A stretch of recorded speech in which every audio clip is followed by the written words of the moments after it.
Neneriwa Vice President. Over to you, sir. Thank you. Thank you, and good morning to all. My fellow Malawians, in the harsh adversity of our times and the despondency that it usually brings, the seduction is oftentimes too compelling to omit all these nations' great blessings. The blessing of the selfless sacrifice of men and women who built the foundation of the Malawi we now call home.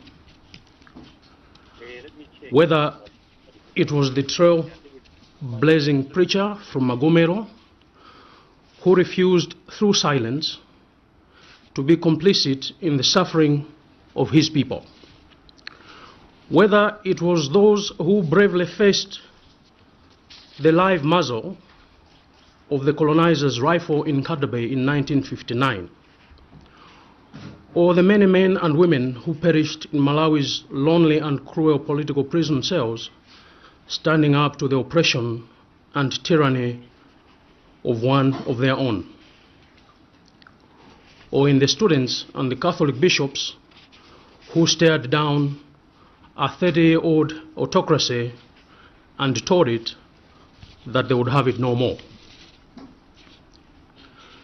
The stories of all these men and women are singular and different, but regardless of which corner of this country they came from and what language they spoke, they were all connected by their unyielding belief that they could make something greater out of this nation.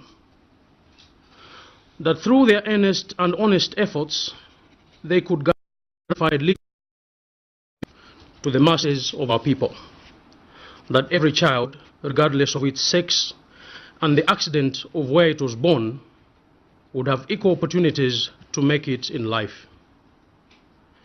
They must have been united in their conviction that they could hew out of this homeland a place where everyone possessed industry, grit and zeal, could thrive and succeed, where the diversity of their ethnicity would be celebrated but subordinated to our shared citizenship and love of country. In short, we should always remind ourselves, my fellow Malawians, that the freedom that we enjoy today, that the peace and tranquility that we enjoy today was not given to us on a silver platter. Many of our forebearers paid a heavy price. Some with their own lives, they paid the ultimate price. My fellow Malawians, these sacrifices were made by people from all corners of our country. From Chitipa to Nsanje, from Mchinji to Nkotakota. They belonged to all tribes, not just one tribe, not just one region. But they were ready to die for their nation. They were ready to die for all tribes. They were ready to die for brothers and sisters they had never seen or met, brothers and sisters who did not speak their language or shared the same cultural practices. Many of them alive today never personally benefited, and they and their children and grandchildren continue to wallow in abject poverty. They suffer in silence. It was with overwhelming sense of duty to my nation that 4 years ago I left the comfort of the private sector and joined politics to put in my shift, as they say. At that time, I accepted to partner Professor Arthur Peter Mutharika, and we successfully ran on the ticket of the Democratic Progressive Party. Although this was a huge personal sacrifice, it surely pales in comparison to the incredible sacrifices of our forebearers. My fellow Malawians, indeed, despite all the sacrifices of our forebearers made, indeed, despite all the sacrifices many Malawians continues to make Our nation remains one of the poorest in the world. Our communities are being ravaged by curable diseases. Corruption is worsening, and when it comes to the widening of the gap between the rich and the poor, our public education system is crumbling, forcing those with a little bit of money to send their children to private schools. Connected and the powerful continue to plunder our nation's wealth as our hospitals lack basic medicines and medical equipment due to lack of funding. Agriculture remains subsistent, and the threat of hunger is always looming due to the grain-fed agriculture. Unbridled overpopulation and environmental degradation are threatening our communities. Nepotism, cronyism, and regionalism are rampant, as opportunities are a reserve for those with tribal connections. In short, despite the peace and tranquility fought for by our forefathers, we are in this generation failing to harness the immense potential of this country. Instead, we have decided to destroy what others built. We have decided to think only for ourselves and not for our country. We have decided to look out for our tribesmen and not our compatriots. And therefore today, I come before you with humility to address Malawians here and beyond. Malawians of different social standing, cultures, religions, regions, and political divide. There comes a time in everyone's life when one has to bid farewell to personal comfort for the benefit of his compatriots. It is a decision that our forefathers made. As I've already said, it is a decision that I have made. But before I share with you my dream for the future of Malawi, allow me to first thank His Excellency Professor Arthur Peter Mutharika, the President of the Republic of Malawi, who, out of the many Malawians, chose me and accorded me the opportunity to partner him as his running mate in the 2014 general elections on the DPP ticket. I must admit, His Excellency ran and directed a very successful campaign that led to my serving my country with dedication to duty as the Vice President of the Republic of Malawi after winning the elections. I owe it to him for my growing out of the baby that I was. I thank Malawians for the confidence they reposited in us. I thank Malawians for the support you have continued to render to us despite all the challenges faced. I believe that in the past 4 years of duty as Vice President, we have had a very cordial relationship with the President, and still believe that this cordial relationship will continue as I serve as his State Vice President till the next administration is elected into office in 2019. Let me also thank the special people who have created a movement dubbed Chilima Movement for the courage and determination shown to date. I am humbled with the confidence they have placed in me. I am sure they are following a cause, that is democracy.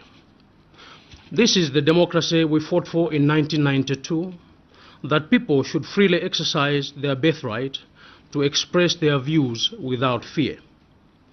I should also perhaps thank those who have enjoyed the fray or simply resigned to submission. Nangaife tingadani, nangaife tingasintenji. But in truth, such silence and inaction amounts to complicity in the plunder of our nation's wealth. My fellow Malawians, time has come when each and every able Malawian should take ownership of the future of our country.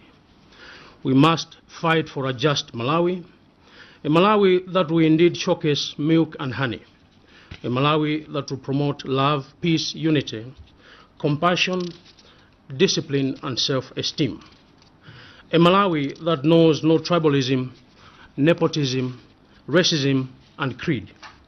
A Malawi whose citizens will once again walk tall where they go because of the discipline and authority, law, and order. A Malawi that will be corrupt-free, a haven for hard work, and where its citizens will protect its assets. My fellow Malawians, that is a taste of my dream for the Malawi I would love to see in my lifetime. Today, I am joining my fellow Malawians across the political divide that are calling for a united transformational leadership to change the destiny of our beautiful country. Fellow Malawians, we should all dare dream for a better Malawi. Whatever our political party affiliation or tribe or religion, we should all fight for a fairer society. We cannot all be politicians, but we must all contribute towards an all-inclusive and all-encompassing movement of the silent majority that are tired of the economic stagnation and social malaise that have engulfed this nation. By doing so, we shall keep on the tradition of those gallant sons and daughters of this land who have come before us. Indeed, in the words of Scripture, since we are surrounded by such a great cloud of witnesses, let us throw everything that hinders, and let us run with the perseverance the race marked out for us.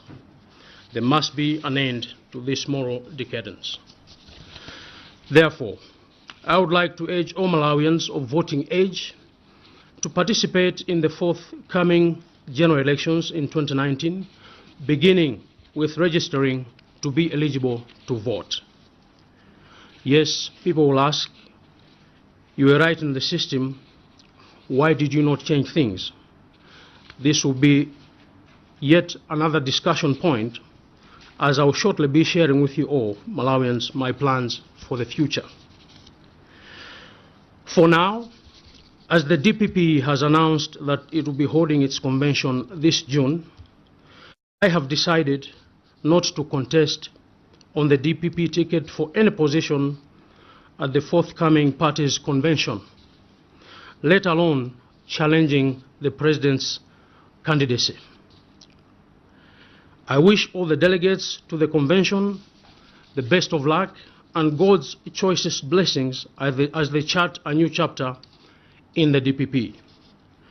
May democracy reign supreme, and may the best candidates win. Fellow Malawians, we must give this country a new lease of life. This is the only place we can call home. There is no other place we can call home. For me, this is the only house I have lived in. We must demand better of ourselves. We must clean this house. We must clean our house. We must drain the swamp. This is our country. This is our future. Dziko latu, Sogolo latu. May the good Lord continue to watch over and bless our beautiful home, Malawi. I thank you for your attention.